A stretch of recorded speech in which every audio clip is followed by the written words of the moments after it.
नमस्कार दोस्तों, हमारी आज की कहानी ननंद ने दिखाया भाभी को सच्चाई का आईना। एक शहर में बबीता जी नाम की औरत रहती थी। वो स्वभाव में कठोर और घमंडी थी। उसके बेटे का नाम राजीव था। राजीव की शादी सीमा नाम की लड़की से हुई। सीमा नई नवेली दुल्हन बनकर ससुराल में आई। तभी से बबीता जी ने सीमा पर कठोर नियम कानून बना रखे थे। घर में सभी के सामने पल्लू ढककर रहना, सभी के बाद में खाना खाना। सीमा घर के सभी काम अकेले ही करती थी। यदि कोई काम समय पर नहीं होता तो बबीता जी गुस्से से चिल्लाते हुए बोली, मेरे बेटे ने तुझ में ऐसा क्या देखा जो तुम जैसे गरीब लड़की को मेरी बहू बना ले आया? मैं तो तुम जैसी 1000 नौकरानी रख सकती हूँ। बबीता जी को दौलत का बहुत ज़्यादा ही घमंड था। सीमा अपनी सास को कुछ नहीं बोलती और सास की हर बात मानती। 4 साल हो गए सीमा को सास के अत्याचार सहते हुए। एक दिन गलती से सीमा के हाथ से चाय का कप गिर जाता है तो बबीता जी गुस्से से उसके मायके वालों को गरीबी के ताने मारने लगती है और उसके संस्कारों पर उंगली उठाती है। अब सीमा से बर्दाश्त नहीं हुआ और वह बोली, माँ जी, अगर आपके पास इतना ही धन है तो काम करने के लिए अच्छे नौकर क्यों नहीं रखती? यह सुनकर बबीता जी का गुस्सा 7वें आसमान पर चढ़ गया। वह राजीव से बोली, बेटा देख ले तेरी पत्नी को कितनी जुबान चलाती है मेरे सामने।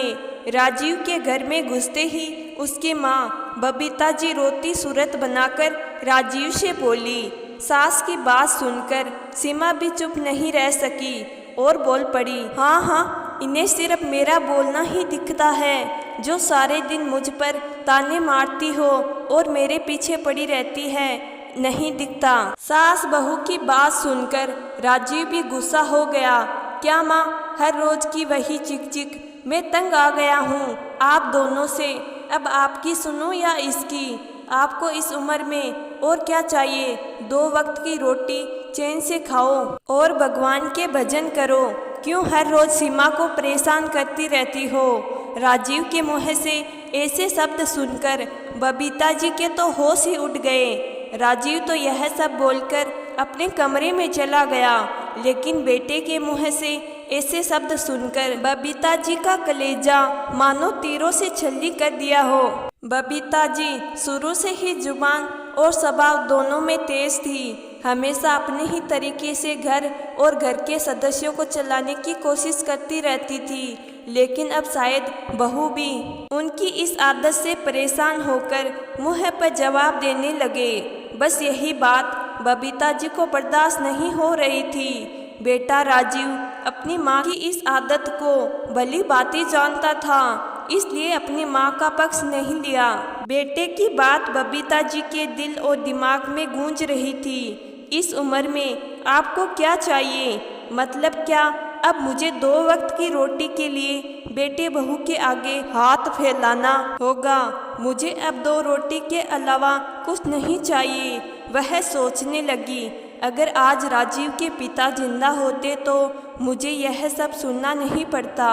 आज उन्हें वह 2 रोटी भी नहीं भा रही थी। कुछ दिन बाद बबीता जी की ननंद उनसे मिलने के लिए आई। पहले जिस ननंद को देखते ही बबीता जी मुँह फेर लेती थी, आज उसी को देखकर उनकी आंखों में आंसू आ जाते हैं और रोते हुए ननंद को अपना दुखड़ा बताने लगी। देखो ना दीदी, मेरा बेटा राजीव कितना बदल गया है। मुझे कहता है कि बस 2 वक्त की रोटी खाओ और भगवान के भजन करो। क्या इसी दिन के लिए उसे पाल पोस कर बड़ा किया था? यह सुनकर कंचन बोली, अच्छा भाभी, वैसे बोल तो वह ठीक ही रहा था। इस उम्र में इंसान को चैन से 2 वक्त की रोटी मिल जाए वह बहुत है। बबीता जी अचंभित होकर अपनी ननंद का चेहरा ताकने लगी। ये आप क्या बोल रही हो दीदी? आप भी मेरे बेटे बहू का पक्ष ले रही हो। आखिर आपके घर में भी तो बेटे बहू हैं। अगर वह आपके साथ ऐसा करेंगे तो आपको क्या अच्छा लगेगा? क्यों भाभी, आप भूल गई? पिताजी के गुजरने के बाद आपने मेरी माँ के साथ कितना अत्याचार किया। छोटी छोटी ज़रूरतों के लिए माँ आप और भैया के आगे हाथ फैलाती रहती थी। आपने उनकी हर इच्छा और ज़रूरतों को हमेशा दबाकर रखा। वह बेबसी और लाचारी में बिस्तर पर पड़ी रहती। आप उन्हें बुढ़ापे में नौकरानी की तरह काम करवाती थी। मेरी उस समय आर्थिक स्थिति कुछ खराब थी, इसलिए मैं माँ को अपने साथ नहीं रख सकती थी। लेकिन भाभी, आपको धन का इतना घमंड था, फिर भी आपने अपनी सास को 2 वक्त की रोटी के लिए तरसाती रहती थी।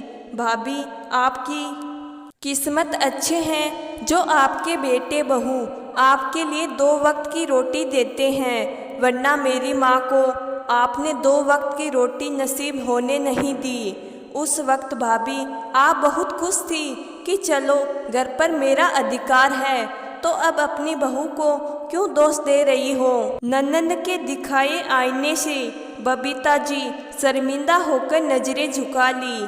भाभी, हम जैसा बोते हैं वैसा पाएंगे। आज आपको बेटे की कही एक बात से कितना दुख हो रहा है, तो सोचो उस वक्त माँ पर क्या बीती होगी। बबीता जी को अपने किए पर बहुत पछतावा हो रहा था, लेकिन उन्हें माफ़ करने के लिए अब उनकी सास इस दुनिया में नहीं थी।